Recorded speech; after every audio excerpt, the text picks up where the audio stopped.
prva, sigurno moraš verjeti v idejo.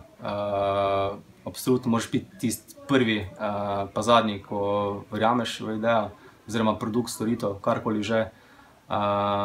Zato, ker ti to zagovarjaš oziroma ponujaš svetu. Druga stvar je, da moraš biti entuzijast. Saj po mojem je človek brez strasti ni pravi podjetnik, ker s tem karakterjem lahko prvo točko, oziroma se pravi, da verjameš, da prepričuješ ljudi o tem, kar si naredil, da je dobro za njih. Tretja stvar pa je, da moraš rad delati, oziroma rad delati to, kar počneš. Se pravi, to mora biti tvoj pogon, tvoje delo, te motivirati in te delati boljšega. Se pravi, če povzamemo, entuzijast, verjeti moraš v idejo in pa rad moraš delati.